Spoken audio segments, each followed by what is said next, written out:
Welcome to All Ages Driving School. In this video, we're going to be going over Session 2 of the Adult Driver's Education Distance Learning course. So, if you know how to get to our website, www.allagesdrivingschool.com, go to the resources page, get the DPS handbook, and get ready because we're going to start off with Chapter 4. Before we get started into Chapter 4 of your DPS handbook for right-of-way, let's go ahead and just refresh real quick on our All Ages Driving School website. This is the home page. If you need a copy of the DPS handbook, you just click on More, Resources. Right here, DPS handbook in English, you click on the image. If you need it in Spanish, click on the image. Okay, so let's go ahead and get started with Chapter 4. All right, right of way, very important. Also, keep in mind, if you need a list of right of way rules, if you come down here to download under Resources, open it up, and you'll have all the 13 rules of right of way. Okay, so go ahead and keep that handy, print it out, or keep it on your screen, or different tabs, and let's go ahead and get started with Chapter 4. All right, so Chapter 4, right of way. At times, a driver must yield to others. There are certain rules to help determine who has the right of way. However, if the other driver doesn't follow these rules, give him or her the right of way. Remember, in every situation, right of way is something given, not taken. All drivers should know and understand the laws that determine who has the right of way. Now, in case you're wondering what exactly does right of way mean, what I like to tell my students is right of way is basically who has the right to occupy that space, right? So if you let someone else occupy that space, you're giving them the right of way. If you feel like you have the right to occupy that space, you're taking the right of way, right? So whenever there's an accident out there on the road and two cars were to meet just like this, make contact, well, in that space where they made contact, one had the right of way and one didn't. When a police officer comes out, he determines who had the right of way, and whoever should have yielded, that means allowing someone else the right of way, whoever should have yielded would get the ticket for failure to yield the right of way. Okay, so what is the offense if a police officer does give you a ticket for failing to yield the right of way? Driver commits any traffic offense of which a failure to yield the right of way to another vehicle is an element and causes bodily injury to another.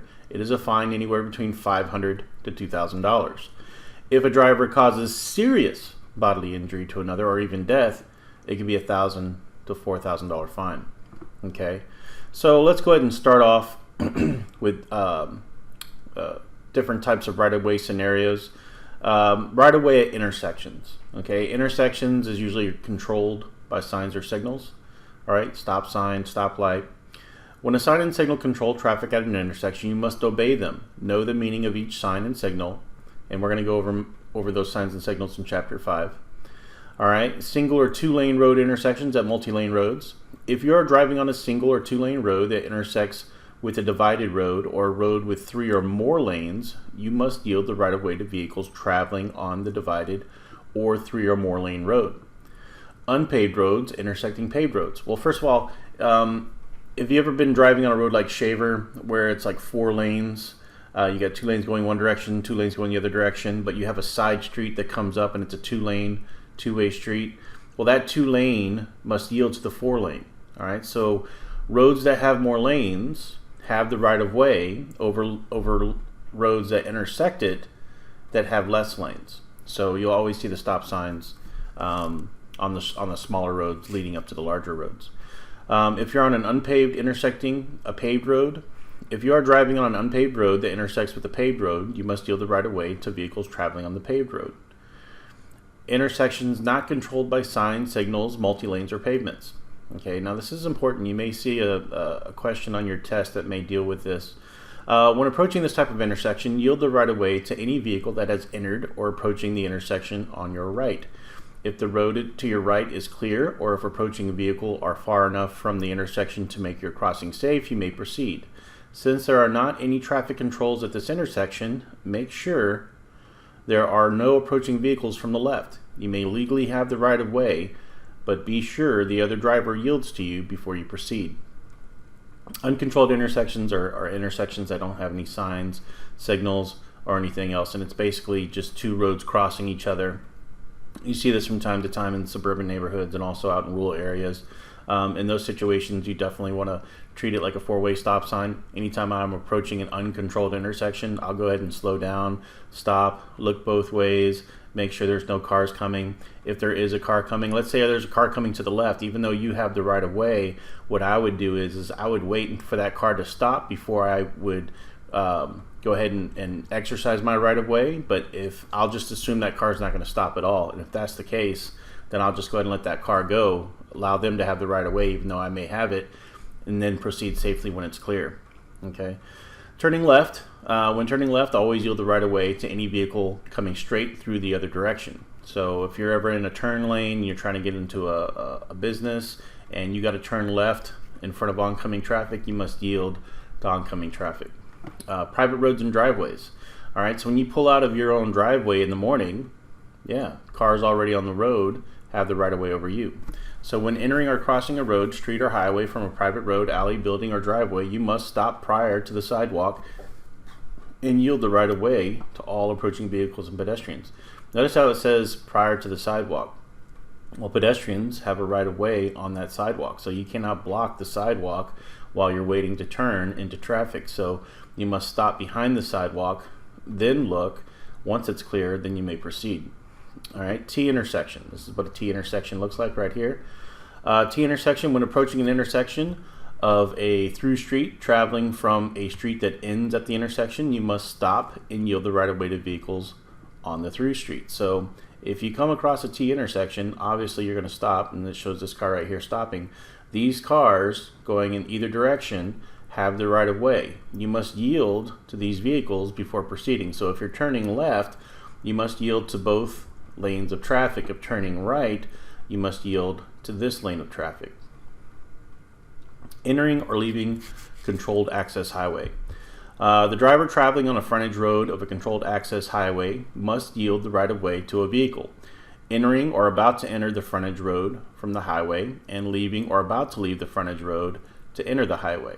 Okay, so if you're on the frontage road, you must yield, so it shows a yield sign, to people coming off the freeway. So if I'm right here and I'm not getting onto the freeway and I continue to go straight, I must yield to traffic coming off the intersection, all right, from that exit lane, or excuse me, off the freeway. This is the exit lane right here. All right, two-way frontage road. You'll find these out in rural areas along I-10 and other major interstates. When you're outside city limits, you'll find a two-way frontage road. Okay, it would be the same way on both ends. Okay, you would have to yield to traffic coming on to the frontage, onto the on-ramp from the frontage road to the freeway, and you'd also have to yield to cars coming off the exit ramp going onto the frontage road. So if you're on the frontage road, you must yield, okay? Always must yield to people coming on and off the freeway. Driving on multiple lane roads, okay? So multiple lane road would be more like you're on I-45, I-10, downtown, in city limits. You'll have three roads going in the same direction, sometimes even six. It gets pretty big. But there are rules of right-of-way in terms of who has right to a lane over another vehicle. So let's go ahead and take a look at that. On a road divided into 3 or more lanes with traffic moving in the same direction, a vehicle entering a lane of traffic from the right must yield the right-of-way to a vehicle entering the same lane of traffic from the left. So let's say you're in the far right-hand lane and you want to get into the middle lane. Okay, so you check your mirrors, you look in your blind spot, everything looks good, but at the same time, the car from the far left lane is also trying to maneuver into the middle lane, so you both go for that middle lane at the same time. If you go through it at the same time, the car on the left in the faster lane will have the right of way over the vehicle in the right-hand lane or the slower lane, and therefore the vehicle on the right-hand lane must yield to the vehicle going into the middle lane from the left-hand lane. So railroad grade crossings. When approaching a railroad grade crossing, stop between 15 and 50 feet from the nearest rail. A clearly visible railroad signal warns of an approaching train. A crossing gate is lowered or a flag person warns of an approaching train. A driver is required to stop by an official traffic control device or a traffic control signal. An approaching train is within about 1,500 feet of the crossing. The train will produce an audible signal to identify the immediate hazard. An approaching train is visible and in close proximity to the crossing. So obviously, who yields, the train or you? You yield to the train. Trains cannot stop and slow down for you. Okay, so that means you got to stop at least 15 feet behind that railing in order for you to be safe. You're required to stop at a railroad grade crossing and remain stopped until allowed to proceed or it's safe to proceed. A person who fails to obey the law regarding railroad grade crossings is subject to a $50 to $200 fine. Additional safe driving procedures at railroad crossings. If a railroad crossing is marked only with a crossbuck sign or a reduced speed sign, then look both ways and listen for a whistle. If a train is approaching, stop. If a train is not approaching, proceed with caution. So as you approach that train track, you're going to be looking, if you have visibility, you're going to be looking both left and right to see if a train is coming. If you don't have visibility, okay, you want to stop and then look to see if a train is coming. You also want to hear the audible. So that means if you're approaching a railroad track, it's a good idea to maybe roll down your windows, get a better, so you can better hear to see if a train is coming, or hear a train is coming. They'll have that whistle blowing. But if you're out in rural areas, those trains are going pretty fast. They can get up to 80 miles per hour, if not faster. And if you're not paying attention going over the railroad tracks, that's where problems happen. All right. If red lights are flashing at a railroad crossing, you want to stop. If a train is approaching, remain stopped until the train passes and the lights stop flashing. If the railroad crossing gates have been lowered, stop, remain stopped, and wait until the train passes and the gates are raised before crossing. Be sure the tracks are clear before you proceed to cross. There may be 2 or more sets of tracks. One train could be blocking the view of another. Never stop on the tracks. If your car stalls on the tracks and you cannot restart it, get out and try to push the car off the tracks. If you cannot push the car off the tracks, get help. If a train is approaching and your vehicle is stalled, get out quickly and move away from the tracks. Run towards the approaching train to the side of the tracks to avoid flying debris. Okay, so in this situation, if a train's not coming, you're stalled on the tracks, yeah, get the car off the tracks. But if a train is coming, you're stalled on the tracks and you can't get it off on time, you want to move away from the tracks and then run towards the train, so that way when the train does make contact with the car, it's debris is not going to hit you. Because if you try to go in the direction with the train, that debris is going to be flying towards your direction. All right. 6, remember, trains do not and cannot stop at crossing. Trains always have the right of way. Okay, remember that. Trains always have the right of way. Audible signs or whistles may be difficult to hear when approaching railroad crossings. Roll your windows down, turn your radio down, and listen carefully. All right. If you encounter a railroad grade crossing signal problem, call the Texas Department of Public Safety Communications Center. This is the number right here. If you ever come across a malfunctioning crossing gate or signal, or call your local police station or county sheriff. Each railroad crossing signal has an identifying number. Please note the number and be ready to provide it when reporting a problem. So, yielding the right-of-way to emergency vehicles. This is very important. Okay, you must yield the right-of-way to police cars, fire trucks, ambulances, and other emergency vehicles sounding a siren, bell, or flashing red light. If traffic allows, pull to the right of the edge of the road and stop. If you're unable to pull over to the right, slow down and leave a clear path for the emergency vehicle. 1. You are not allowed to follow within 500 feet of a fire truck, answering an alarm, or an ambulance when the flashing red lights are on. So you cannot follow a fire truck or an ambulance, and if you happen to go in the same direction, you must give them at least 500 feet distance between you and yourself. All right, between you and the emergency vehicle. 2, do not drive or park on the street where the fire truck has answered an alarm. 3, do not park in a location that interferes with the arrival or departure of an ambulance to or from the scene of an emergency. Unless otherwise directed by law enforcement officer, drivers who approach a stopped emergency vehicle with its lights activated must 1, vacate the lane closest to the emergency vehicle and the highway has 2 or more lanes traveling in the direction of the emergency vehicle. 2, slow to a pace not more than 20 miles per hour less than the posted speed limit when the posted speed limit is 25 miles per hour or more. And 3, slow to a speed less than 5 miles per hour when posted speed limit is less than 25 miles per hour. So if you see an emergency vehicle on the side of the road and you're about to pass it, if you have the option to and there's a lane next to you that you can get into, go ahead and move over one lane. It's called the move over law. All right, so when you see a police car stopping somebody, if you see an ambulance, if you see a fire truck, you want to go ahead and give them space, and it makes it safer for everybody. If you don't have the ability to move over one lane, then you must slow down 20 miles below the speed limit. So if the speed limit is over 25 miles per hour, let's say it's 45, well then you have to go 25 miles per hour when passing that particular emergency situation. All right, so yielding the right-of-way of school buses. Now this is very important because I would think most people who do get their license suspended, it's because of this very infraction right here. Failing to yield the right-of-way to school buses. All right, so pay attention.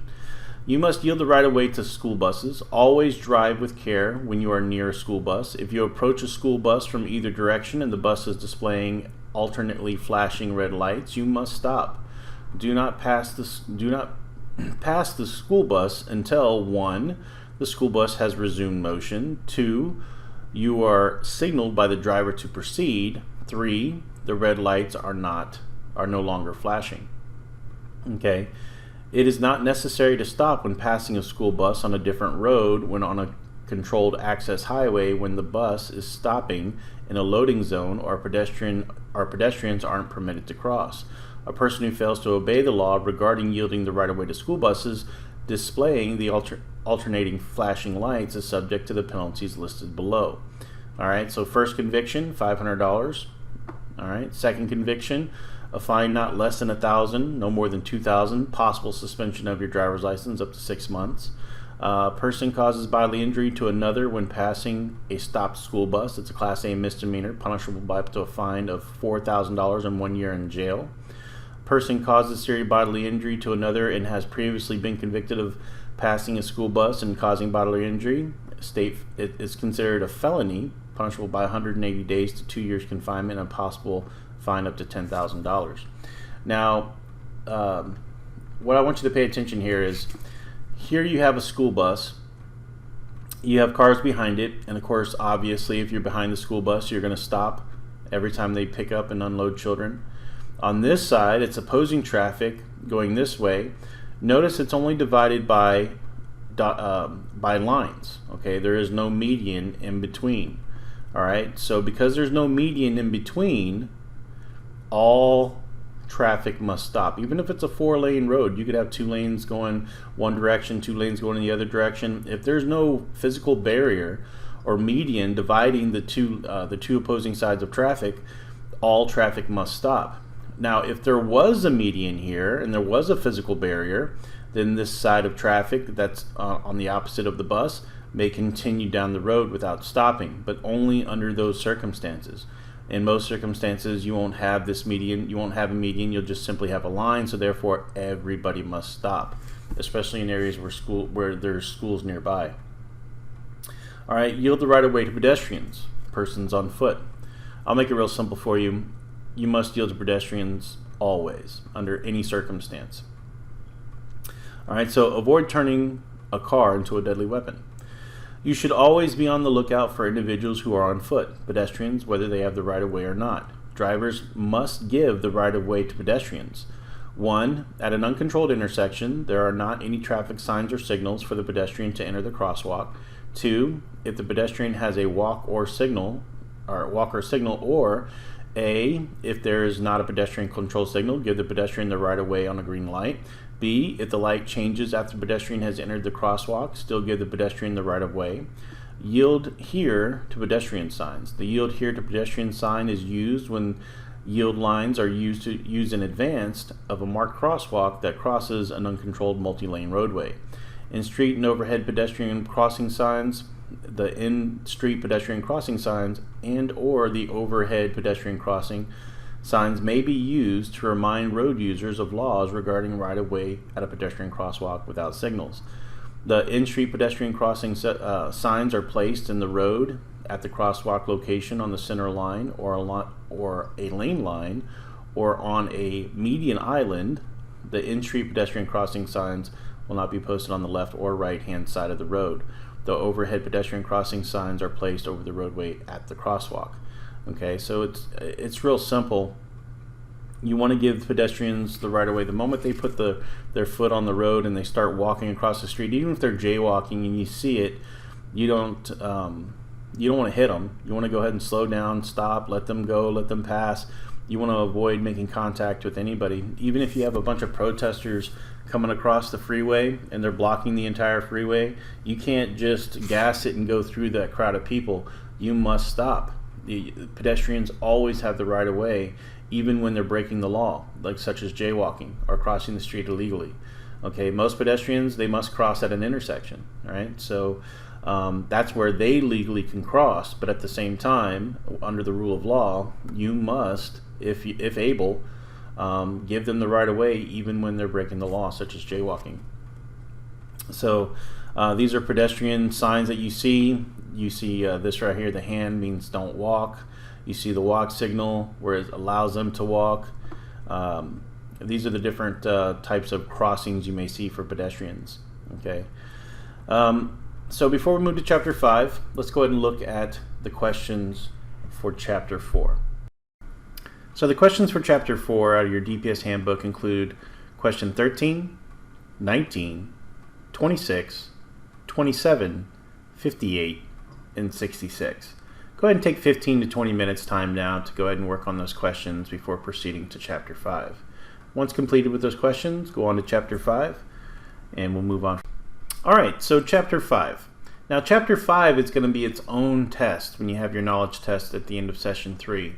Chapter 5, it's going to be part of the road signs test, and so you need to be very familiar with this chapter if you're going to do well on that portion of your exam. Now remember, you got to pass 2 exams in order to get your DE form and go down to DPS to get your learner's license or permit. So it's real important that you pay attention to this chapter. Alright, so signals, signs, and markers. Alright, traffic signals. A solid red light, or a steady red light, obviously means stop. However, a flashing red light means stop completely, and you treat it like a 4-way stop sign. So you follow the rules of right-of-way when dealing with a flashing red light, because a flashing red light is never going to turn green. So whereas a steady red light, a solid red light, will eventually turn green, and that'll be your signal to go. Alright, so steady yellow light. A lot of people think it means slow down, which in most cases people do slow down when seeing a yellow light. However, its main purpose is caution. Okay, a steady yellow light warns drivers to use caution and to alert them that the light is about to change to red. Okay, so whenever you're driving and you see a yellow light, and this is something that's going to take a lot of practice and time to get used to, is depending on how fast you're going, the conditions of the road, how far away you are from the intersection itself, there is a thing called a point of no return. So anytime you approach a light and it turns yellow, you have to determine whether or not you're at the point of no return for you to go ahead and continue through the intersection. And there's a lot of things you have to consider. Okay, like I said, you got to consider the conditions of the road. Is it raining? Are the roads wet? Is it going to take longer to the stop than usual?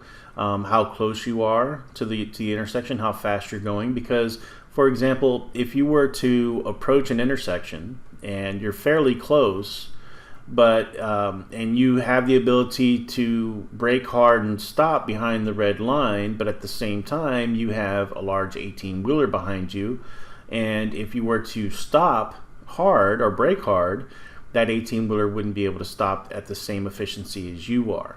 So in that case, if you're able to, and it's either or, it's a toss-up to go through that intersection under that particular circumstance, it may be better to go ahead and go through the intersection with that 18-wheeler behind you.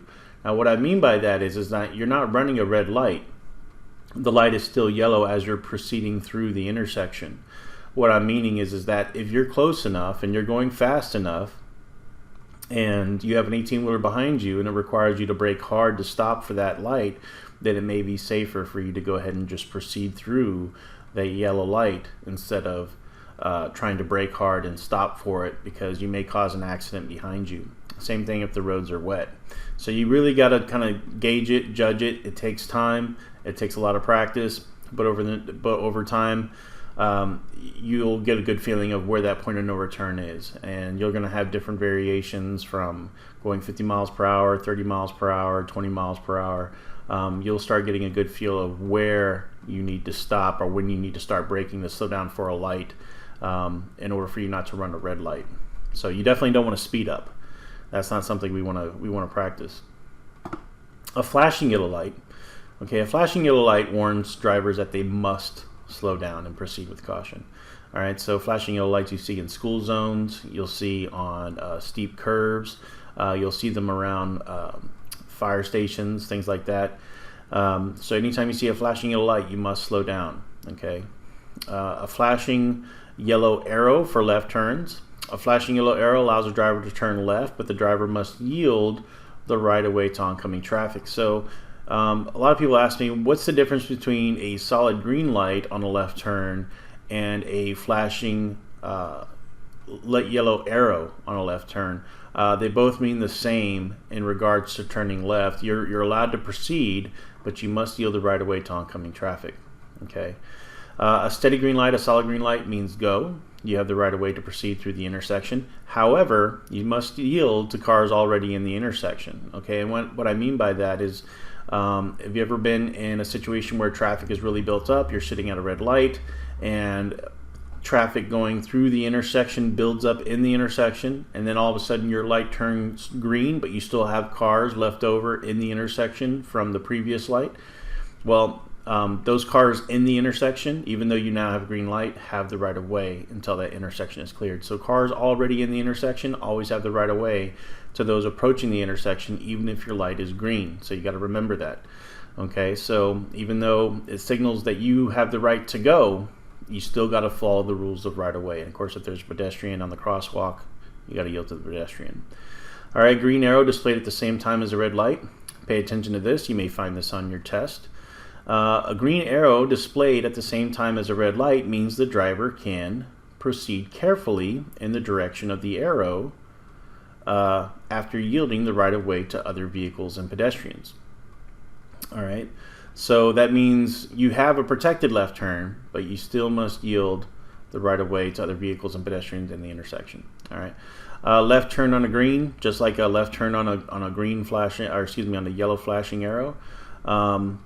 You can turn left on a green light. However, you must yield the right of way to all traffic that is approaching from the opposite direction before turning. Okay, and this is what it looks like right here. Traffic signs. Traffic signs can help you to be a better driver because they, 1, warn of hazards ahead that are difficult to see. 2, guide drivers to their destinations by identifying the route. 3, inform of local regulations and practices. And 4, regulate the speed and movement of traffic. So traffic signs are very important. There is a difference between a signal and a sign. A sign is something that you basically read or decipher, and a signal is usually an electronic device of some kind that gives you color, and it changes or possibly changes. Okay, so let's go ahead and look at the different colors and shapes of signs. Okay, so if you're colorblind, it's okay because we have shapes as well. The government tries its hardest to give you as much information as possible. Okay, but if you can see both colors and shapes, then you get even more information. All right, so let's go over those colors real quick. The color red. All right, so red means either stop, yield, or do what is posted on the sign. Okay, so stop signs, yield signs, you'll see the red color there. Also, you'll see the red prohibited circle with a line through, letting you know that it's prohibited. Green indicates movement is permitted in the direction or guidance. Another example of a green sign is basically to, like for instance, direction guidance. Like if you see a stop sign that's red and then above it you see 2 green signs that cross each other and they have names on it, well, it's telling you where you're at, right? You're on the corner of such and such street. Also, if you see a green sign that indicates It says how far away a city is. So if I'm driving down I-10 and I see San Antonio 180 miles, it's letting me know from point A, that sign, to point B in San Antonio is 180 miles. Now, a lot of people have a question, well, where does point B signify when you see that sign? When you see a green sign telling you how many miles it is to the location that you're going, well, that location it's referring to is that city's courthouse. Most city courthouses are downtown because that's where a city is born. Once a city courthouse is built, because it's required anytime you apply for to be incorporated as a city, Austin will tell you need to build this building, and that building would be a courthouse. And so most courthouses for most cities are smack in the middle of their downtown because that's where the city was born, and it grows out from that way. But that's what it's referring to. So every time you see a black dot on a map, it's basically from courthouse to courthouse to courthouse for that particular city, because that's where the city was born. Okay, blue signs are by far my favorite. It lets me know if there's a Waffle House at the next exit. Blue signs are your service guide signs. So a lot of times you'll see them out there on freeways, interstates. If you're driving down Interstate 10 and almost every single exit that you come towards, you're going to see that blue sign off to the right, and it's going to let you know about three things. Okay, three things are important in order to sustain a long road trip. One, of course, is gas. Your car needs gas in order for it to keep going. Two is food for yourself, right? So you'll see restaurants. And three is you'll need sleep, and that's lodging. So food, gas, and lodging, those are the three things you're going to see on that blue sign on most interstates when approaching an exit. And then also you'll also see blue signs anywhere around hospitals or within a mile of a hospital guiding you towards that hospital. You'll see a blue sign with a white H on it, and underneath it an arrow giving you a general direction of where that hospital is, because if you're in a city you're not familiar with, and there's a medical condition that you need help with, you need to go to the hospital, it'll guide you to your nearest hospital from that point. So look out for those blue signs with an H on it if you need to go to the hospital. You don't know where the hospital is. Yellow signs are by far the most abundant signs you'll see out there. Yellow signs are basically your general warning or caution signs. So I would say the vast majority of signs out there are going to be yellow. All right. Black and white signs are your regulatory signs. Okay, these are things that basically you get tickets for. All right, so if you see a black and white sign that says speed limit 55 miles per hour and you're going faster than that, you're going to get a ticket. If it says no turn from shoulder and you turn from shoulder, you can get a ticket from it. It says no right on red, and it's going to be in black and white, you're going to get a ticket for it. So basically it's a regulation sign. It's regulating how you're driving or what you're allowed and not allowed to do. All right, orange is your construction warning and maintenance sign. All right, so you'll see a number of signs that will be turning into orange, okay, to let you know, like for instance, if you see a diamond-shaped sign and it's orange, you're in a construction zone, and you also got to look out for that particular hazard. So same thing with speed limit. It may be an orange, and therefore you got to follow the speed limit, and you're also in a construction zone. All right, so same thing, orange, retroflective, used on various types of signs. Same thing as the construction zone. They mean the same. It's just a little bit more, you could see a little bit better under light conditions. Brown is your public recreation and scenic guide signs. Okay, so anytime you see a public park nearby, it's going to be designated by a brown sign. Okay, same thing with the scenic route or scenic area, public areas, parks, state parks, national parks, municipal parks, all of those. All right, so you also have shapes. So we already know about the colors. Let's talk about the shapes. All right, so octagon is exclusively for stop signs. Horizontal rectangles are generally for your guide signs. Your equilateral triangles are exclusively your yield signs. Okay, you may see this on your test right here. Your pennant-shaped sign, if you're in my teen class, you've got to know what a pennant-shaped sign means. Okay, this is what a pennant shape looks like, and it's basically a no-pass zone. Diamond, all right, you may see a diamond on your permit exam, so you want to look out for that. Take note of it. Diamonds are exclusively to warn of existing or possible hazards on roads or adjacent areas. All right, this one right here, vertical rectangle, this may also be on your permit test, so make note of the vertical rectangle. These are your regulatory signs like speed limits. All right, pentagons are your school zones, and circles are exclusively for railroads. Okay. So warning signs. Warning signs alert drivers to conditions that are immediately ahead and tell them what to look out for. There may be road hazards, changes in directions, or some other situation you should know about. Not only must warning signs be observed for safety reasons, but to disregard them may be a traffic violation. When you encounter a warning sign, you should 1. Pay attention, 2. Follow instructions, and 3. Reduce speed to at least the posted speed limits or speed signs. All right, so this right here, you'll see in chapter 5, it literally has almost every sign you'll see out there on the road when you're driving your car. And you'll notice most of them are yellow, right? You see most of these are yellow. And then of course your regulatory warning signs, right? Not as many as the yellow, but still very important. Okay, and these are your guide signs that you normally see out there. All right, your railroad crossings. So what I'm going to do is I'm just going to basically go over with you some of the most common that you may see on your exam from my years of teaching. So that way you have a good idea of which ones you need to know in order to pass. But I'm also going to give you time to go ahead and review these road signs in your DPS handbook. Once we go over which road signs are by far the most common on your road test, and which ones probably are going to be the most you see out there on the road anyways. It's good to know all of them and know what they mean, but at the same time, to pass your road test, it's important that you have immediate knowledge of the ones we're about to go over. So this one right here, I want you to go ahead and look at this sign right here. I'm circling it right here with my mouse. All right, so this right here is the low clearance sign. It says 12 feet 6 inches. It could say pretty much anything. Basically, you'll see these on overpasses as you approach an overpass ahead. All right, it'll let you know. So if you have a rig or a trailer or something that you're driving that is higher than this point or whatever number it's giving you when you're driving down the road, you're not going to clear that underpass. So it's the height of the underpass from road surface is shown. Do not try to enter if your load is higher than the figure shown on the sign.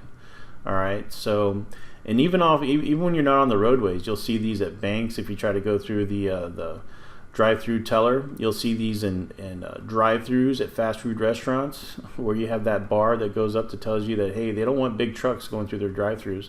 But for roadways, you'll see this right here. It'll also be on the overpass as you approach it, but the sign will also be before the overpass to give you fair warning to slow down, pull over if your load is higher than that number that they show.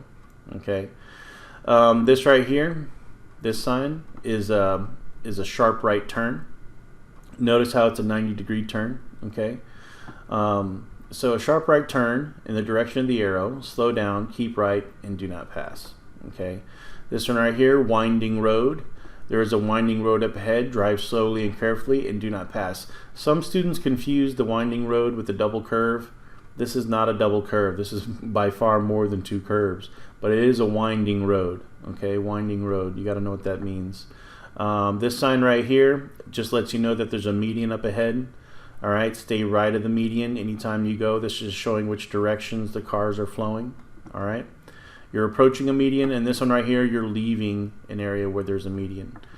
All right, this sign right here basically lets you know that there's another road that is opening up to another lane. All right, you'll usually find these near on interstates near entrance ramps, where the entrance ramps is nice enough to have their own lane going into the freeway. This one right here is probably one of the most important in terms of danger here in Houston. Slow down on wet road. Do not suddenly turn, stop, or speed up. Some roads do get pretty slippery out there, especially out there around the plants and the oil, the gas oil plants. They do kind of drip a lot on those roads, and you'll see those signs out there. So anytime it rains, it's going to get pretty slippery out there. So you need to be careful, especially when you see this sign, and you always need to be careful when you're in wet weather. Now this one right here is the double curve. Okay, so this is the double curve sign. This is the one that you really got to watch out for on your test. I've seen it many times when proctoring the test. So double curve is good to know. All right, the road curves one way to the right and then one way to the left. Slow down, keep right, and do not pass. Okay, This one right here is just a curve sign, all right, and sometimes you'll have an advisory speed under it, and we'll go over that later. All right, this right here is the crossroad. All right, notice how it goes in 4 different directions. All right, the crossroad ahead, slow down, watch for cross traffic, look carefully in all directions for traffic.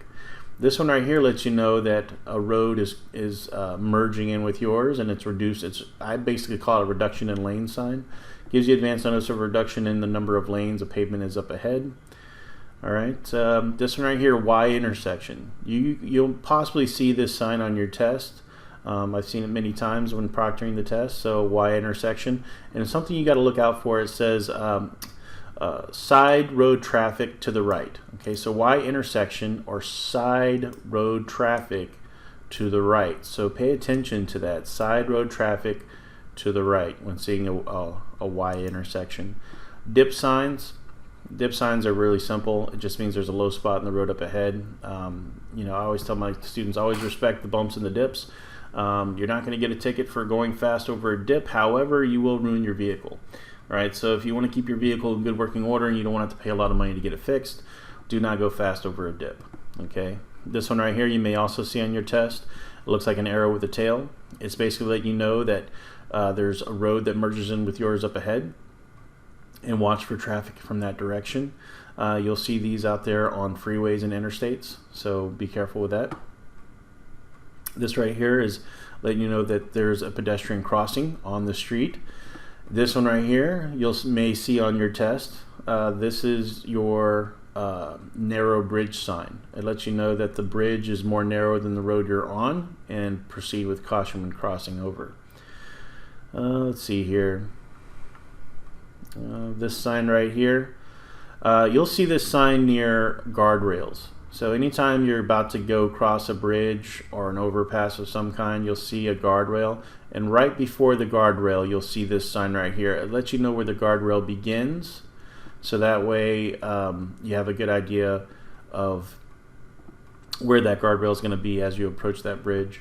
Okay, bumps, again, bump is opposite of a dip. There's a rise in the road ahead. Slow down and avoid an uncomfortable jolt.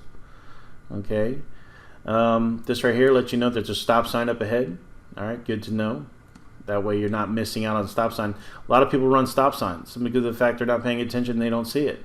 Well, this will give you even more warning that up ahead there's a stop sign, so that way you're prepared for it. All right, regulatory and warning signs. All right, obviously the stop sign is very important. Many of you have been passengers your whole life. You know what a stop sign means. You know what it looks like. So this is going to be very easy for you. You don't need to take notes on this. But if you don't know what a stop sign means, this right here is what a stop sign looks like. It means stop at a red stop sign with white letters or a yellow sign with black letters. The stop sign means come to a complete stop, yield to pedestrians or other vehicles, and then proceed carefully. Stop before the crosswalk, intersection, or stop sign. This applies to each vehicle that comes to the sign. Slowing down is not adequate. All right, so anytime you come to a stop sign, you got to stop at the stop line. If there is no stop line visible, your entire vehicle must be behind at the pole of the stop sign for you to adequately stop at that stop sign. All right, this one right here, speed advisory sign. All right, now this is the curve sign. We talked about that earlier. Now underneath it, it says 35 miles per hour. This is what we call a speed advisory sign. All right, this lets you know how slow you need to get your car down to in order to maneuver that curve without losing control of your vehicle or going off into the ditch or whatever it is you're curving around. Okay, there's a thing called inertia. The only thing to overcome inertia is through slowing down, and that's it. All right, do not pass zone. Basically, it lets you know that this is not an area in which you can get to your left and pass other vehicles. Slow traffic, keep right. You may see this on your test. Everything you need to know about this sign is in the sign itself. So if you're on the interstate and you see people passing you on the right, well, that means you're going too slow in the left-hand lane, and you want to go ahead and get into the right-hand lane because you're going slower than the rest of traffic. So even if the rest of traffic is speeding and you're going slower than them, you go ahead and just move over to the right and keep right. Okay. Speed limit sign, you're going to see this often out there on the roadways. Whatever that number means, that is the fastest you can go. So speed limit 55, you cannot go faster than 55. Now, If it's an adverse condition like rain or snow or fog or things of that nature, you need to go slower than the speed limit. And you can actually get in trouble for going too fast in an adverse condition, even though the speed limit may be 55. Okay, do not enter. This is something you may see on your actual test. Do not enter, basically, you can't go straight, and of course you can't go backwards on a one-way. So basically, you need to be prepared to either turn left or right when seeing this sign. So when you see that question on your test, the proper answer choice is be prepared to either turn left or right when seeing this sign, because you can't continue to go forward. Yield signs. Yield means that you must allow others the right of way. They have the right to occupy that space before you. So this sign tells you that the road you're on joins with another road ahead. You should slow down or stop if necessary, so you can yield the right of way to vehicles, pedestrians, or bicycles already on the other road. Alright, this is the school speed limit sign. You want to make sure where it says cell phone use is prohibited, fine $200. Here in Texas, having a cell phone in your hand in a school zone, well, having a cell phone in your hand period is against the law, so this is a little bit outdated. So you never want to be on your cell phone anyways when you're in a school zone. You want to make sure you have your full attention when driving in a school zone. This right here, this flashing yellow light, school zone, you got to slow down. 20 miles per hour is the fastest you can go. Okay, let's see here. Another sign you may see is this one right here, form 1 line left. You may find that on your test. Instructs drivers that all traffic on the same roadway must merge into one lane. Okay. All right, guide signs. All right, so this one right here, Texas 235. It's a Texas route marker sign that tells you that the road you're on or will be traveling on. Plan your trip and know which road you want to take. Now, I want you to go ahead and pay attention to the numbers here. Interstate 22. Okay, so it's an even number. Even numbers go east and west. Odd numbers go north and south. So 235 would be north and south. 22 would be east and west, because a 2, 5. Odd numbers a 5. Even numbers a 2. And therefore, it'll tell you what direction you're going. So, same thing right here, loop 270. It lets you know that you're on a short state highway in a city or urban area. Alright, this right here, railroad crossing, it's circular in nature, right? It lets you know there's a railroad crossing up ahead. And this one right here is a railroad crossbuck. Alright, railroad crossbuck signs are posted at every railroad, highway, road, and street grade crossing and show the location of the train tracks. If more than one track is to be crossed, the sign will show the number of tracks. Always slow down, look, listen, and be prepared to yield the right of way to an approaching train. Alright, gate, flashing light.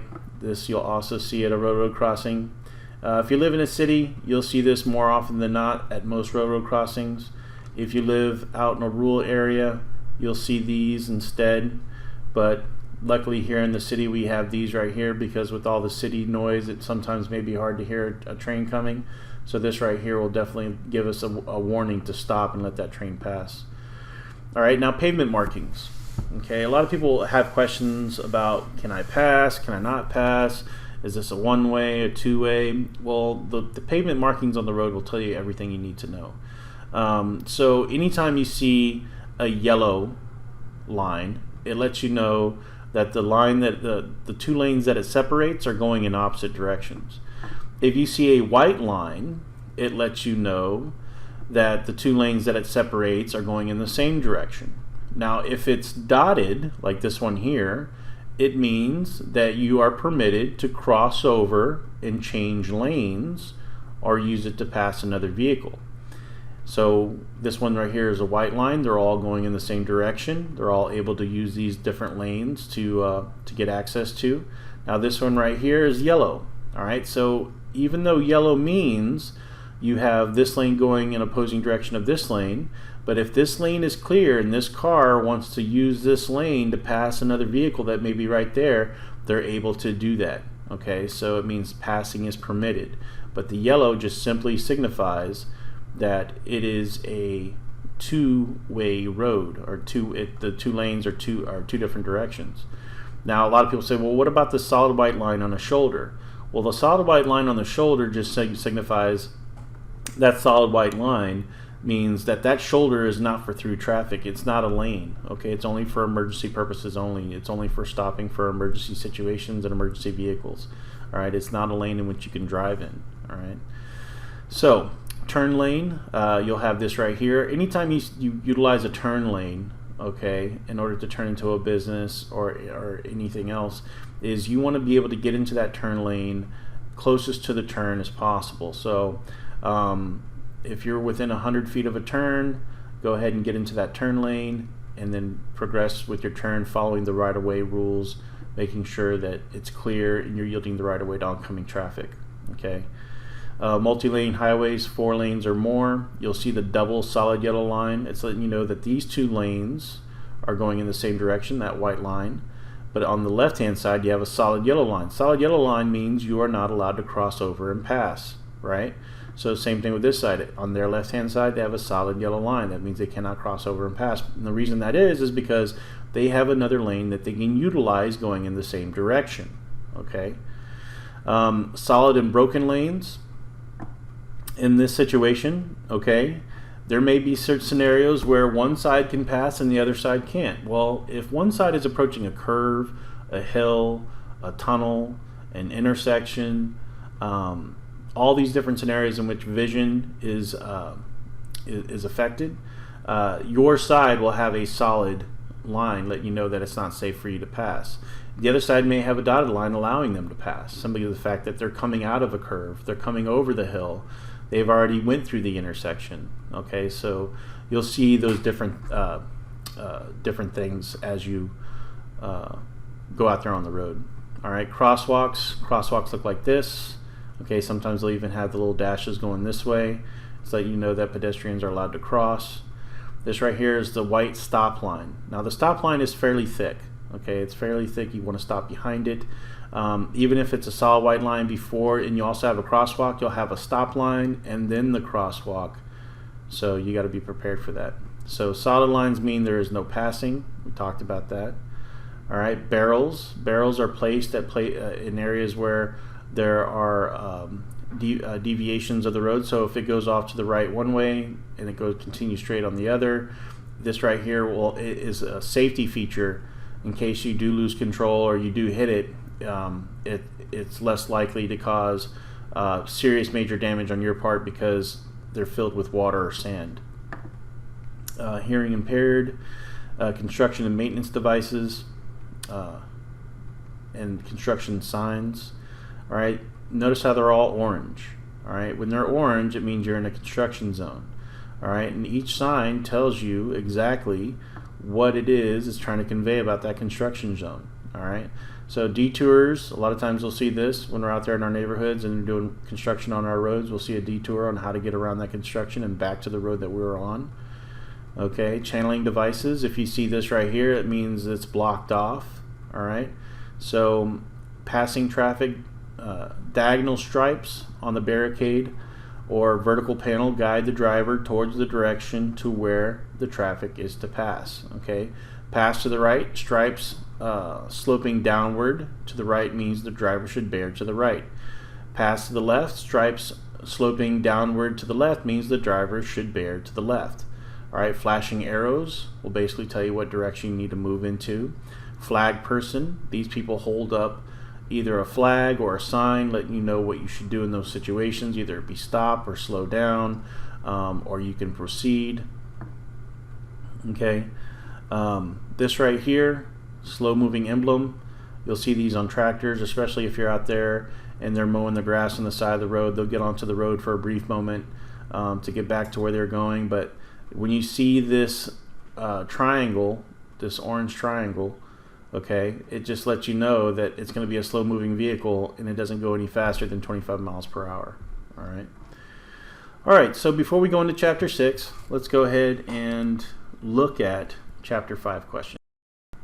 All right, so the questions for chapter 5 are going to be 6, 7, 8, 9, 10, 11, 12, 17, 37, 38, 47, 48, 49, 50, 51, 52, 53, 54, 55, 57, 61, 65, and 74. I'll go ahead and give you some time to work on those questions now. Go ahead and pause the video, work on those questions. When you're done and ready to move forward, go ahead and hit play. All right, so let's go ahead and start Chapter 6. Chapter 6 deals with signaling, passing, and turning. All right, so signaling, and of course, anytime you get behind the wheel in the car, you have your turn signals. But anytime those turn signals don't work, you could also use your arms. Okay, and we're going to be going over that in this chapter. So signaling, a good driver always lets others know if he or she is going to turn or stop. Signaling communicates your intentions when the driver helps other drivers around you to plan ahead. So basically, it lets everybody around you know what your intentions are. A surprise move often results in a crash. Always be alert, watch for others, and give signals for your movements. Always signal when you are going to 1. Change lanes, 2. Make a turn, 3. Pull away from a parking space parallel to the curb, 4. Slow down or stop, 5. Enter or leave a highway, 6. Pull over to the side of the road. So how to signal? Okay. You may either use a turn signal light or hand and arm signals. If using hand signals, extend your arm, hand, and arm well out of the car window as shown below. Always make sure your signals can be easily seen by others and signal in plenty of time. Hand and arm signals are usually difficult to see during non-daylight hours, so it is important to make sure your signal lights are working properly. When signaling a stop, pump your brakes a few times to attract their attention. Signal continuously for at least 100 feet before turning or stopping, and be sure to turn off your signal lights once your turn is complete. Your unintended signal still means turn to other drivers. So if you're changing lanes, you must turn on your blinker the moment you know you need to change lanes. If you want to turn at an intersection or on a street or a side road or a driveway, you must signal at least 100 feet prior to your turn. Okay, so turns, you must signal at least 100 feet prior to your turn. All right, so passing. You want to keep to the right. Never drive on the left side of the road when, all right, 1, pavement markings or signs prohibit driving on the left, such as a no pass zone. 2, there are 2 or more traffic lanes in each direction. 3, within 100 feet of a crossing at an intersection or road crossing. 4, on a hill, curve, or any other place when vision is limited. 5, within 100 feet of a bridge, viaduct, or a tunnel. Always keep to the right side of the road except when 1, passing another vehicle on a 2 or 3 lane street. 2, driving on a one-way street. And 3, the right side of the road is blocked. Basic safety rules when you are passing. If it is not always safe to pass, be patient and wait until the time is right. Crashes resulting from improper passing often result in a head-on crashes and can be deadly. All right, so make certain the way is clear. Give the proper signal before changing lanes. Tap your horn when necessary to avoid surprising the driver ahead. Avoid cutting in too quickly if you must return to your original lane. Okay, so you always want to keep to the right and don't pass anytime you're within 100 feet of a hill, curve, or anything where vision is limited. All right, so we kind of talked about that earlier. You always want to make sure that you're safe. When you do take a pass on the left, you always want to make sure it's clear. You want to make sure that you properly signal before changing lanes.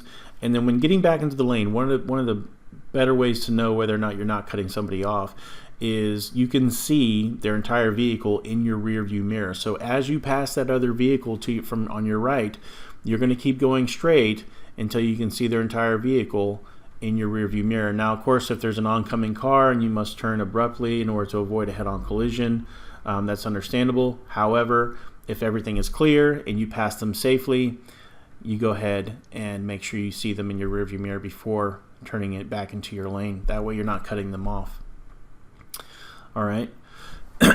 Here it shows how to pass somebody on the left, okay, on a 2-lane road. All right, so keep enough distance between you and the car in front of you so they can see ahead clearly.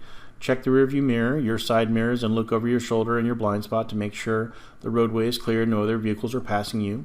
turn on your left turn signal to alert any drivers behind you. Okay, so this is what we call smog, S-M-O-G. You want to signal, check your mirrors, look over your shoulder, your blind spot, and if everything is clear, you go ahead and go. And that's how you change lanes safely. And then proceed to pass the person in which you're trying to pass. All right, so passing on the right. In Texas, you can pass on the right only when conditions permit you to do so safely. All right, the road is clear on the road is clear of parked vehicles or other lane obstructions and is wide enough for 2 or more lanes in each direction. 2, you're on a one-way road. 3, you may pass on a paved shoulder when the vehicle you are passing is slowing or stopping on the main traveled portion of the highway, disabled, or preparing to make a left turn. All right, so if someone in front of you is making a left turn, then you can pass them on the right. When another vehicle is passing, do not increase your speed. So when you're on the road and somebody's passing you on the left-hand side, these are the things that you should do. Okay, you do not want to increase your speed. You want to stay in your lane, safely move as far to the right as you can when being passed on the left hand of the lanes are not marked. And 4, make it as safe and easy as possible for the other driver to pass you. So what I usually do is I'll maybe even slow down a little bit, give them even more space, allow them to move past me even better. That way they're not in the opposing side of traffic for too long. Okay, let's see here. Turning a corner appears to be a simple operation. However, many crashes and confusions in traffic are caused by drivers who do not turn properly. All right, refer to the diagram showing a correct method of making a right and left turns. There are 7 steps in making a safe turn. All right, 1, decide before you go into the turning point. Never make a last-minute turn. It is dangerous, right? So 100 feet before the turn, have your blinker on. Make sure everybody around you knows what you're doing. You're prepared to make the turn. Don't make a turn hastily. So if you see where you need to be at the last second, don't slam on your brakes and turn real quick. That's just that's too dangerous of a situation. 2, look behind in both ways to see where other vehicles are before you change lanes. 3, move into the proper lane as soon as possible. The faster the traffic is moving, the sooner you should move into the proper lane. If you cannot go into the proper lane within 1/2 block before turning, do not turn and continue straight ahead. Right? So you want to be in the proper lane well in advance before you ever decide to make that turn. All right, 4, give proper turn signal at least 100 feet before you turn. If using a hand signal, hold that signal until you are close enough to the intersections for others to know your intentions. Do not hold the signal while making your turn. You need both hands in order to turn the wheel. Okay, and you're going to be learning that in your class, the hand-over-hand turning. 5, slow down to a reasonable speed prior to making the turn. Don't use the brake or a clutch while turning. To properly execute the turn, stay in the proper turn lane at all times. Make the turn correctly. This will be easy if you are in the proper lane and proceeding slowly enough at the time you begin to turn. Finish the turn in the proper lane. So that's basically how you make a proper turn. Notice here, this is an incorrect turn. All right, you don't want to go around somebody that's taking too slow of a turn. You just stay behind them, stay in the proper lane, don't turn incorrectly. Okay, making a left-hand turn, you want to make sure you're in the proper lane well before you get into that turn. Also, when you turn, you always want to turn into the lane closest to you. Okay, so if you're turning right, turn into the right-hand lane. If you're turning left, okay, you're going to turn into the lane closest to you, so that way you avoid any type of trouble. All right. Let's go ahead and look at the questions from Chapter 6 before moving on to Chapter 7. All right, so for Chapter 6, the questions you're going to need to go over is 24, 25, 63, and 64. I'll give you about 5-10 minutes to work on those questions now. Go ahead and feel free to pause the video, and when you're done with the questions, you can hit play. All right, so Chapter 7 talks about parking, stopping, and standing. All right, so let's go ahead and look at the different variations of what you need to know when stopping and parking your vehicle. All right, so do not park, stop, or stand a vehicle in the following situations. 1, on the road side of any vehicle stopped or parked at the edge of the curb of a street. 2, on a sidewalk or a crosswalk. You don't want to stop on a sidewalk or crosswalk. 3, within an intersection. You don't want to be anywhere within 20 to 30 feet of an intersection when parking. All right, between a safety zone and adjacent curb, or within 30 feet of a place on a curb immediately opposite of the end of the safety zone. Alongside or opposite of any street, excavation or obstruction when stopping, standing, or parking when parking would obstruct traffic, on a bridge or other elevated structure, or on a highway within a highway tunnel, on a railroad track, obviously, or any place where an official sign prohibits stopping. Okay. Do not park or stand a vehicle, whether occupied or not. Do not park or allow a vehicle to stand idle in front of a public or private driveway, so you cannot block other people's driveways. Within 15 feet of a fire hydrant. Okay, if a fire breaks out and your car is right there by the fire hydrant, your car is going to get ruined. 3, within 20 feet of a crosswalk at an intersection. 4, within 30 feet of an upon approach to any flashing signal, stop sign, yield sign, or any traffic signal located at the side of the road.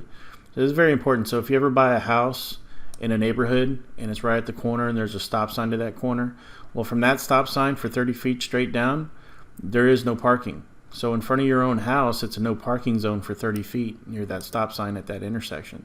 So kind of consider that before buying a house.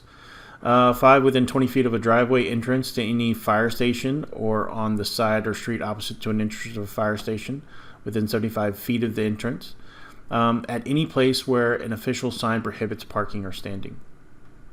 All right, so do not park a vehicle, occupied or not, within 50 feet of the nearest railroad or crossing. So when you talk about 15 or 50, if you're stopping at a railroad, you got to be within 15 feet or 15 feet away. You got to be at least 15 feet away from the railroad when stopping, either to let the train tracks go or if you're at a signal light. But if you're parking, you can't park any closer than 50 feet to a railroad. So that's very important. So if you see that on a test, the answers would be 15 and 50. Those would be the stopping and parking distances for cars near railroad tracks. Okay. Do not park a vehicle at any place where an official sign prohibits the parking. Let's see here. You always want to leave plenty of room to pass. Anytime you park, be sure your vehicle can be seen for at least 200 feet from either direction. If at night, use your parking lights or leave your headlights on dim. All right, those are emergency type situations. A person may stop, stand, or park a bicycle on a sidewalk if the bicycle does not impede the normal or reasonable movement of a pedestrian. Okay, so you don't want to park your bike on a sidewalk in a manner that keeps people from walking down that sidewalk. And of course, disabled parking, you must have a handicap sticker in order to park in a disabled parking space. So just be wary of that. All right, so if you don't have a disabled parking sticker, don't park there. If you feel like you need to park there because you are disabled, then get that disabled parking sticker so you don't have any issues in getting tickets. Okay. Parking on hills, all right. You want to turn your wheels to the curb, all right, if there's, if you're going downhill. If you are going uphill, you want to turn your wheels away from the curb, okay. So if there is no curb, you turn your wheels to the right when there is no curb. The reason that is because if there is a curb and you're going uphill, you turn your tires to the left. If your braking mechanism were to fail and you start rolling backwards, that curb is going to act as a brake for you. Same thing with there is no curb and you turn your wheels to the right. Basically, if your parking mechanism fails, it's going to take that car and it's going to take it in a direction to where it goes into that shoulder area and not into the street or down the road where it could possibly hurt other people. Okay, so let's go ahead and look at the questions for Chapter 7 real quick. So Chapter 7 questions, you're going to need to know 4, 21, 42, and 60. I'll go ahead and give you about 5-10 minutes to work on that. Go ahead and hit pause while you work on those questions. Once you're done, go ahead and hit the play button. So Chapter 8 talks about speeds and speed limits. Okay, so we're going to go over that real quick. Then also you'll notice on this page right here, you have a braking chart.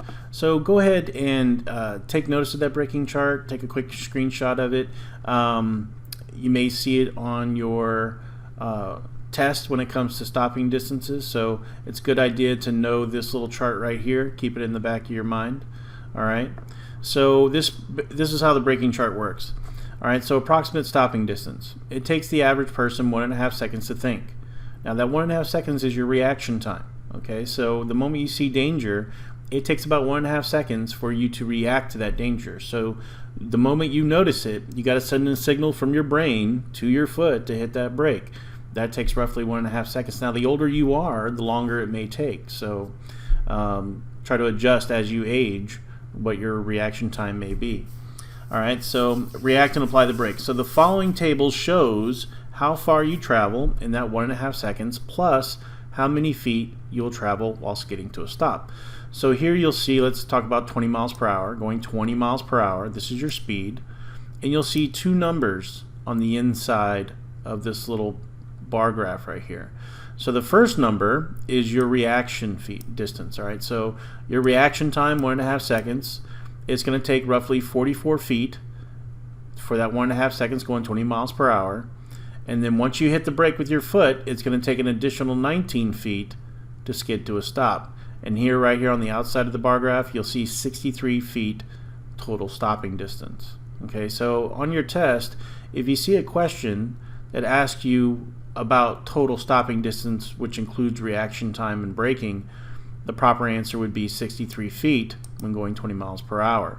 If it just asks you for your braking distance outside of reaction time, the answer would be 19 feet. Okay, so very important to be aware of that. All right, so and the same is true for going all the way down, 30, 40, 50, 60, 70 miles per hour. Notice that 70 miles per hour, it takes longer than a football field to stop. So you definitely need to practice safe following distance when you're out there on the road. You know, because when it comes to things like that causes accidents, speed is by far the #1 cause of accidents out there. The faster you go, the less time you have, or the less distance you have in order to react. You know, the less you have to brake. So the faster you go, the more distance you're going to need in order to react and brake safely in order to avoid a hazard. So speeding is the #1 cause of accidents out there. And of course, #2 is following too closely. So you definitely don't want to follow too closely to somebody. You need that space, you need that distance. So if you look at this braking chart here, you can get a good idea of exactly how much space you're going to need in order to come to complete stop when you're going these different miles per hour. Okay, so speed limits. We're all aware of speed limits. You see speed limit signs out there all the time. However, there are speed limits even if you don't see a speed limit sign. Okay, so anytime you're in an urban district, right, that means a neighborhood, the speed limit, if you don't see a speed limit sign, is by default 30 miles per hour. If you're on an alley or a beach or a county road adjacent to a public beach, it's going to be 15 miles per hour, even if you don't see a speed limit sign. If you're out there on a highway, okay, or a freeway, interstate, out there in Texas, if you're outside the city limits, it's 70 miles per hour. If you're within city limits, a lot of times it'll be around 65 miles per hour. So here in Houston, right? So, and of course, what type of vehicle you drive, you also may have different speed limits that you have to abide by. So, of course, school buses can't go as fast as regular cars. So just know that there are speed limits that are by default. But of course, if it is faster, it'll be posted, right? So they do allow for faster speed limits in Texas. I've seen speed limits as high as 85 miles per hour on a toll road outside of San Antonio. I've seen speed limits at 75 miles per hour. So wherever it's posted and you see it clearly, then that is the speed limit. But if it's not posted, then know that under these circumstances, these are by default the speed limit. Okay, so you still got to be within those guidelines. All right, street racing. Street racing, of course, we already talked about slow down, move over. 20 miles per hour. So you pass an emergency vehicle, move over to the left if possible. Street racing, of course, is illegal in Texas. I encourage you to use a racetrack, Alamo Speedway, and other places that you can go to that allow you to race your vehicle on an actual regulated track. But do not use public roads as a racing arena for you and your friends. It is against the law. Okay, a person may not participate in a race, a vehicle speed competition or contest, a drag race or acceleration contest, a test of physical endurance of the operator of the vehicle, in connection with a drag race or exhibition of a vehicle speed or acceleration, or to make a speed record. The criminal penalty for a conviction of speed racing ranges from a Class B misdemeanor to a second-degree felony. Okay, so it's a serious situation. People lose their lives. It's not worth it. You're at a stoplight, somebody revs their engine. There's no point in racing Trust me, only bad things can happen. All right, so let's go ahead and take a look at those Chapter 8 questions real quick. All right, so for Chapter 8 questions, we're going to be going over 18, 20, 22, 23, 43, 59, and 62. I'll go ahead and give you about 10-15 minutes to work on those questions. Feel free to hit the pause button. Once you're done with those questions, go ahead and resume and hit play. All right, so Chapter 9 goes over some special driving situations. There's always going to be a lot of driving situations that you got to be aware of. However, we're going to go over some very important ones that are crucial when you're out there on the road. So when we're talking about headlights, okay, anytime you're out there, you know, and you put on your headlights, there are certain laws that you got to follow in the state of Texas. When do you have to put on your headlights? All right, it says right here, you must use your headlights beginning 30 minutes after sunset and ending 30 minutes before sunrise. So right when the sun sets, you have this period of twilight that lasts for about 30 minutes. So during that period of twilight, for 30 minutes, once it gets dark, you turn on your headlights. It's required by law. Right now, 30 minutes before sunrise, again, you have twilight in which you're allowed to turn off your lights. But in order to be safe, I always encourage my students to always drive with your headlights on, even in the middle of the daytime. It allows other cars to see you better. It's a safety feature. It's something that that can help keep you out of an accident. So best bet is to go ahead and use that daytime running light switch on your light switch and just keep your lights on every time you get behind the wheel, you know, so that way it's always you're always going to be safe. Now, using low beam and high beam headlights, low beam headlights are usually used within a city. You want to use your low beams in fog. You want to use your low beams in rain. You don't want to use your high beams in those type of situations because, one, you could blind other drivers. Two, if you're in a fog situation, you're going to blind yourself. Same thing in rain. It's not going to provide any more visibility for you. In fact, it's going to hinder your visibility with glare. So you got to be very careful, okay? So anytime you're actually driving on the roadway and you're using your high beam headlights out in a rural area, that means outside of a major city where lights are not visible, you want to make sure that you want to turn it off within 500 feet of an approaching vehicle. All right, so that way you're not blinding them. And of course, when you're approaching a curve, that way you're not blinding anybody going into the curve. Okay. We're going to move down here to fighting highway hypnosis. Okay. This is something you may see on your test. Highway hypnosis is basically when you've been driving a long time, you're taking a long road trip, and basically everything looks the same.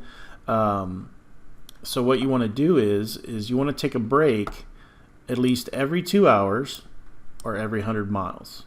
Okay, very important. You want to get out of your car, walk around, allow your muscles to relax. Okay, so right here, controlling a car in a special situation, steering out of a skid. All right, this is right here is a diagram of how to get out of a skid. All right, anytime your car goes into a skid, now of course you want to avoid getting in situations where your car does skid. That way, you know, the best way to do that is slowing down. But if you do find yourself in a skid, the first thing you want to do is take your foot off the gas and then turn into the direction of the skid. So if the back end of your vehicle is going to the right, you're going to go ahead and turn that wheel towards the right or in the direction of the road that you're trying to drive down in order to get out of that skid. So by taking your foot off the gas, your car is naturally going to slow down and it's going to have less inertia on your vehicle. You'll have more control of it and you'll be able to get out of that skid. You don't want to slam on your brakes and you don't want to jerk the wheel too abruptly. You want to do it smoothly and easily. Take your foot off the gas and turn into the direction of the skid. Okay, so that's how you get out of a skid. Flat tire blowout. Okay, a flat tire or blowout will blow out. The difference between a blowout and a flat tire is a flat tire is caused by a hole that leaks air. A blowout is when your entire tire basically explodes, allowing basically getting all the air out of the tire instantaneously. So in these situations, you do not want to hit the brakes suddenly or hard. Take your foot off the gas pedal and gently apply the brakes, and then you want to steer straight ahead to a stop. Okay. Driving downhill, always throw it into a lower gear, especially if it's a steep hill. That way it puts less pressure on your transmission. Okay. Another one we're going to talk about, of course, is distracted driving. All right, which is a major problem here in Texas and everywhere else in the United States, especially with teenagers and novice drivers.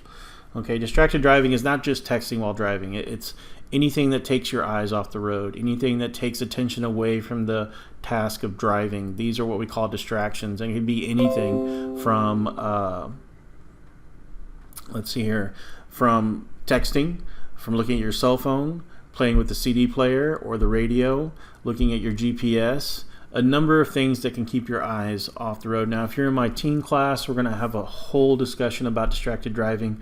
But if you're in an adult class, just simply know that the task of driving needs your attention. So passengers in the car trying to have conversations with you, distractions outside your vehicle that may turn your eyes away from the road, either it be a scenery or something else, or a rubbernecking, seeing an accident, things inside your vehicle such as pets, the radio, the GPS, your cell phone, all these things are considered a distraction. You want to minimize these distractions at all costs, and anytime you're driving, try to focus on the task at hand, which is driving. Now, if your phone rings or you hear your text message go off, if you really need to look at your phone, go ahead and pull off the road into a safe area, and then proceed to use your phone in that manner. But don't do it while you're driving, because it is very dangerous. And in fact, it's so dangerous, it is now considered one of the leading causes of accidents, greater than that of DWIs, driving while intoxicated. So this is a real problem out there on the roadways. So avoid distracted driving, okay? And then texting while driving. And you're going to have to watch the impact video. The impact video is something you're going to have to watch before taking your road test. So if you're in my adult class, this is a video you're going to be watching fairly soon. If you're in my teen class, you're not going to watch this video for about another 5 to 6 months. Once you do watch it, it's good for 90 days. But it talks all about distracted driving and the consequences of distracted driving. So let's go ahead and look at Chapter 9 questions, and we'll move on to Chapter 10. All right, so Chapter 9 questions include 28, 29, 32, 33, 39, 68, 69, 70, 71, 82. All right, so right now we're going to be talking about Chapter 10, okay, which is alcohol and drug and the impact on one's ability to drive. Now, several questions from your knowledge test will be exclusively from Chapter 10, dealing with drugs and alcohol. So it's real important that you pay attention to this one. Any drug may affect a person's ability to drive. Millions of people take over-the-counter and prescription medications, illegal drugs, or drink alcohol and do not realize they may affect the mental and physical skills necessary to operate a vehicle or to react to external events while driving a vehicle. Each individual is different. Driving skills of persons taking the same drug may be affected differently. A driver's body weight, emotional state, amount of drugs taken, and when the drug was taken will influence the driver's ability to assess an emergency situation or judge speed and distance. Safe driving always requires an observant eye, a steady hand, and a clear head. When a person drinks alcohol or uses drugs, one of the first effects is they lose their judgment and their sight is impaired, causing slower reactions to sound and inability to judge another vehicle's speed. A person's ability to reason can all but disappear. Good judgment may be as simple as saying no to a friend who wants to race their car. However, if a person has been drinking alcohol or they are under the influence of drugs, their judgment may turn into, sure, take my car. Taking more than one drug at the same time is even more dangerous, since drugs may have a different overall cumulative effect, especially when alcohol is involved. Besides escalating the overall effects of the other drugs, alcohol can also mask the effects of those drugs, increasing a person's risk of poor decision-making and or slowing responsive reactions to situations. You should always check with a doctor or pharmacist before taking more than one type of drug or mixing drugs, especially tranquilizers and sedatives. So, Table 27 talks about alcohol and other types of drugs. All right, so marijuana. This may be on your test. Marijuana, research has shown, affects concentration, judgment, sensory, and perceptual skills for careful driving. So remember that about marijuana. It affects judgment, concentration, sensory, and perceptual skills. All right, you have stimulants. All right, heavy amphetamine use may keep drivers awake and active for long periods of time. So taking things like caffeine pills or things that boost energy, things of that nature. Truckers sometimes try to take things like, very strong coffee or stimulant pills that allows them to stay awake longer, but at the same time, it may increase their chances of actually getting into a wreck. Okay, so stimulants is not the best thing to take when you're out there driving. If you're too tired to drive, the best remedy for that is sleep. Tranquilizers and sedatives. Okay, these things are what make you more relaxed and more sleepy and more calm. They definitely affect your reaction time and your muscle reaction time, so you definitely don't want to be driving when taking any of these things. Any drug, basically any drug that's over the counter, so any drug may affect your ability to drive.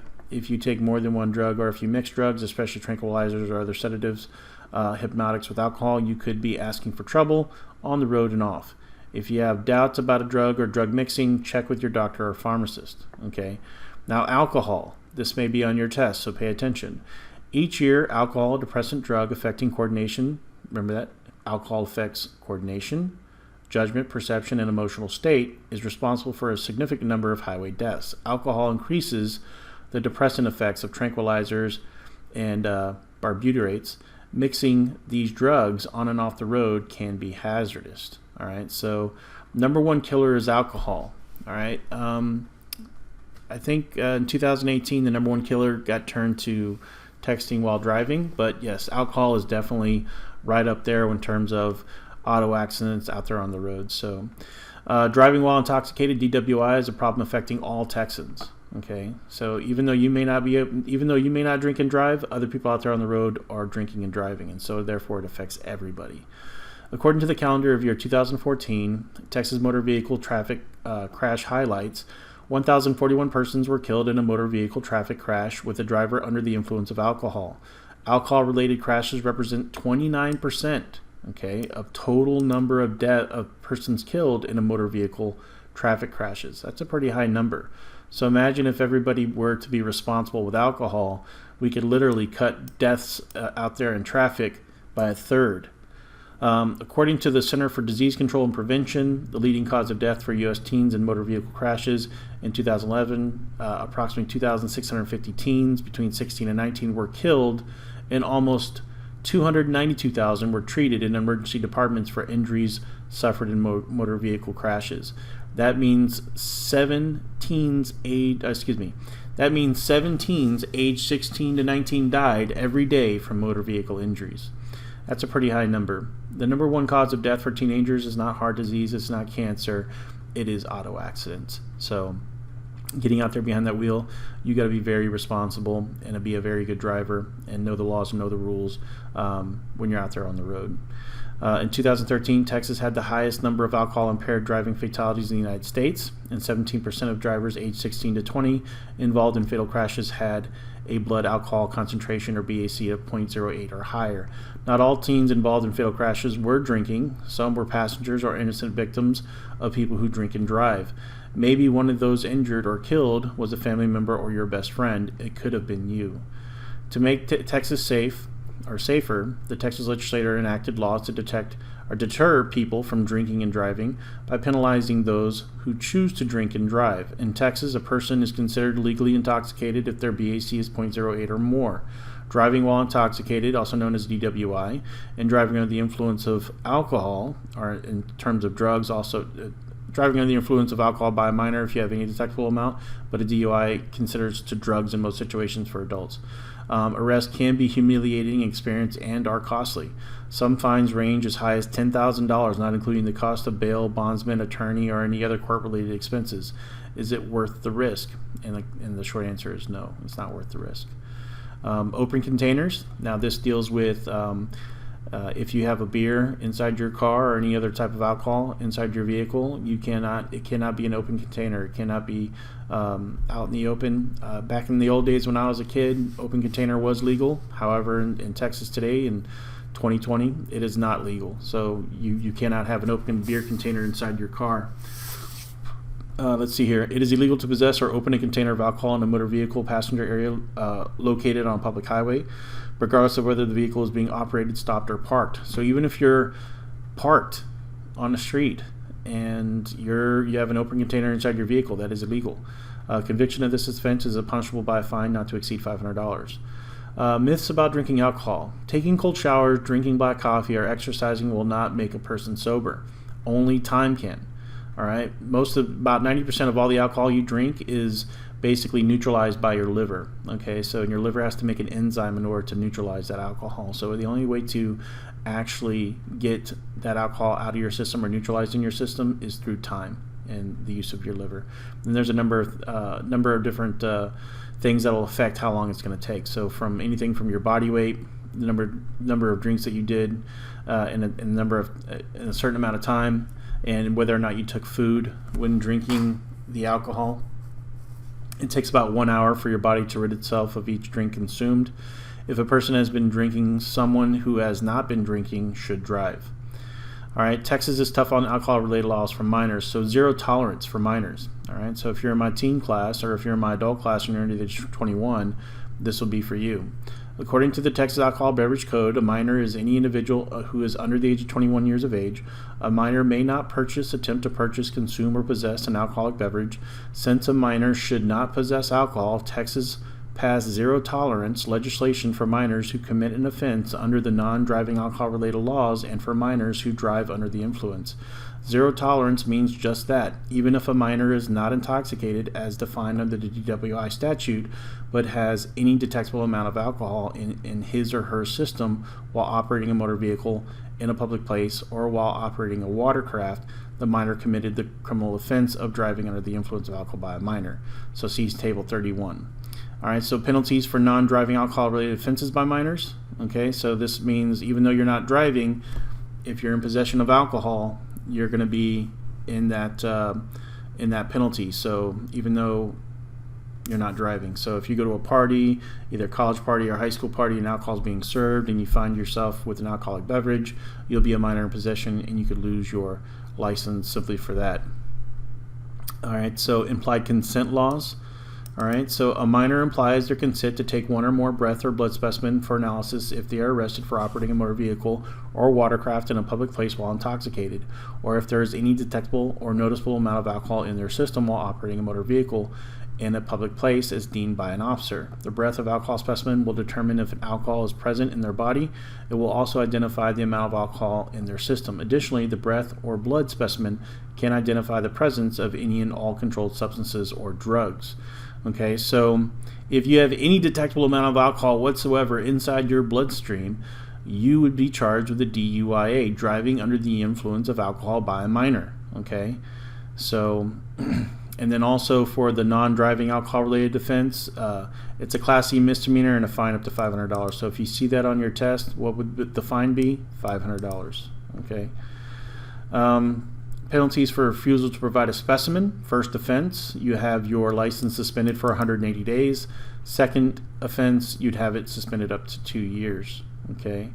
Minor provided specimen confirming detectable amount of alcohol. First offense, your driver's license is suspended for 60 days. Second offense, 120 days. Third offense, 180 days. Penalties for driving under the influence of alcohol and drugs by minors. It's a Class C misdemeanor, punishable fine up to $500. So remember that, $500. And penalties for driving while intoxicated. That means a BAC of 0.08 or more. Okay. So what is the law in Texas? 0.08 blood alcohol content. That's what BAC stands for, blood alcohol content. DWI stands for driving while intoxicated. So what is intoxicated? Anything 0.08 or higher is considered intoxicated in the state of Texas. So, what are the penalties? A Class B misdemeanor, punishable by a fine not to exceed $2,000, up to 180 days in jail, and of course, a suspension of your license up to a year. Okay, so it doesn't pay to drink. Drinking doesn't make you cool. Doing drugs doesn't make you cool. And if you enjoy your ability to drive and get around, you definitely wouldn't violate these laws. Okay. So, implied consent laws for adults. The implied consent for adults is similar to that of minors. Like a minor, an adult implies that consent to take one or more breath or blood specimen for analysis if they are arrested for operating a motor vehicle or watercraft in a public place while intoxicated, or if they are an adult up to 21 years of age and there is any detectable or noticeable amount of alcohol in their system while operating a motor vehicle in a public place or is deemed by an officer. The breath or blood specimen determines if alcohol is present in their body and will identify the amount of alcohol in their system as well as the presence of any other controlled substances or drugs. All right, so when you go down to the DPS office as an adult and you go down there to get your license, you are going to be filling out that form that gives implied consent that anytime you get pulled over by a police officer and they have probable cause to believe that you're driving while intoxicated or driving under the influence of drugs, you are going to consent to that blood test or breathalyzer test.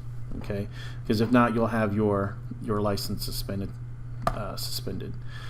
So penalties for DWI and DUI of alcohol and drugs for adults. First offense, $2,000 fine, 72 hours to 180 days in jail, and your license can be suspended anywhere between 90 days and a year. All right, so know your legal limit. All right, this is very important. So a lot of times when I ask my students, what is intoxicated to you? A lot of times they think about somebody who's slurring their speech, they can't walk straight, they're visibly and obviously drunk. But in the state of Texas, when it comes to driving, that's not true, okay? Because you can have 1 or 2 drinks and it doesn't seem like you are anywhere near drunk. You could be even have a hard time telling if you had any alcohol at all. But in the state of Texas, it could be just as that little amount of alcohol can put you over the legal limit. So let's go ahead and take a look real quick. All right, for Chapter 10, the questions are going to be 45, 46, 83, and 84. Go ahead and I'll give you about 5 minutes to go ahead and work on those questions. Hit the pause button. When you're done, go ahead and hit play. All right, so Chapter 11 talks about motor vehicle crashes. Okay, anytime you're involved in an actual auto accident out there on Texas roads or anywhere in the United States for that matter, there are certain guidelines that you need to follow in order for you to be safe and do the right thing and not get in trouble with the law. Okay, so first of all, you should always notify the appropriate law enforcement agency as soon as possible when there is an injury or a fatality, when a vehicle involved cannot be moved off the roadway, okay, when a driver leaves the scene of a crash, that means they hit you and they took off, or you suspect a driver is intoxicated. All right, if you're involved in a crash that is not investigated by a law enforcement officer and the crash has not resulted in an injury or death of a person or damage or property of $1,000 or more. So this may be on your test. Make sure you pay attention to that. When is a crash report required? When it's $1,000 or more of property damage or there's an injury or death. If injury or death is not present and it's less than $1,000 of property damage and you try to call the police and they come out there, more than likely they're not going to take a police report. They're going to tell y'all to work it out amongst yourselves and go from there. So $1,000 of property damage or more is required for a crash report to take place or an injury or death. All right, so we're going to come down here. Crash involving an unintended vehicle. Okay, anytime you get into an auto accident where there's no one in the car, so if you're operating a motor vehicle that collides with and damages an unintended vehicle, you must immediately stop and either 1, locate the operator or the owner of the unintended vehicle and give your name and address.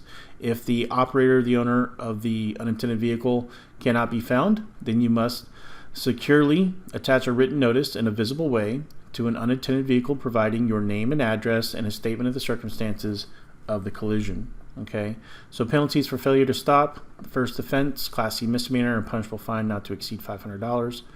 All right, so crash resulting in damages to a fixture or landscaping or structure. So that means it's just basically a self-involved crash and you damage somebody's property. If you are driving a motor vehicle involved in a crash resulting only in damage to a fixture, landscaping, or structure legally on and adjacent to a highway, you must 1, take responsible steps to locate the owner or person in charge of the property and notify him or her of the crash. 2, provide your name, address, and registration number of the vehicle you were driving. 3, if requested and available, you must show your driver's license to the owner or the person in charge of the property. And 4, if the crash is not investigated by a law enforcement officer and the crash has not resulted in injury or death of a person or damage to the property of any one person to an apparent extent of $1,000 or more, you must make a written report of the crash and file it with the Texas Department of Transportation no later than the 10th day after the crash. Okay, so penalties for failure to comply with these is a Class C misdemeanor and a punishable fine not to exceed $500. Hit and run crashes. If you're involved in a hit and run crash, report this crash to law enforcement for investigation. The Texas Department of Insurance advises uninsured motorist coverage will pay for damages in hit and run crashes reported to law enforcement agencies. Okay, aiding the injured. All right, in the event you are involved in a crash that injures another person, consider the information below. 1. When calling a doctor or an ambulance, ensure that you take notice of your surroundings and state the location of the crash clearly and correctly. 2. Do not assume people are not injured simply because they say they are not. Send for skilled help as quickly as possible. Unskilled handling can do more harm than good. 3. Do not move or lift the victim unless it's absolutely necessary. If a victim must be moved, get help and try to change the position in which the victim was found. 4. Stop serious bleeding when with thick cloth pads as clean as possible. Apply with pressure by hand or by bandaging. And then, of course, 5. Keep the victim comfortable. If it is not hot, cool in the victims and provide the shade as much as possible. If it is cool, cover the victim with blankets or coats if necessary and if available. Okay, so going forward, just remember pedestrians always have the right of way, and in bicycle laws, there are laws that bicycles have to abide by. They're considered vehicles out there on the road, just like a car is, so you must treat them like another vehicle, and you always got to be wary to make sure that you don't get into accidents with them. So that means you got to be an extra eye looking out. So when you're looking over your shoulder, looking in your blind spots, try not to cut off a bicycle or hit them when changing lanes. Okay, and then additional safety tips. Who must wear a seatbelt? Everyone must wear a seatbelt. Okay, it's required by law. Everybody must wear a seatbelt. If a person is a minor not wearing a seatbelt, the person who's driving the car will receive the ticket for that minor. If the person is an adult not wearing a seatbelt, the person who's an adult not wearing the seatbelt will receive a ticket for that. So tomorrow or in the next session, so if you're in my teen class, tomorrow we're going to be reviewing for the DPS permit test. And then if you're in my adult class, the next video is basically going to be the instructions for that permit, and as well as a review for that test, and you'll be given time to take that test and then turn it in properly to get your DE form, so that way you can go get your permit. Alright, so this concludes session 2 for the adult class and day 2 for the teen class. If you're in the adult class, go ahead and move on to session 3 if you're ready, and session 3 will get you ready for that DPS test, so that way you're able to get your learner's permit and get ready to get your driver's license. For the teens, you must wait until the next day to watch the next session, or day 3 of the teen class. So good luck and see you next time.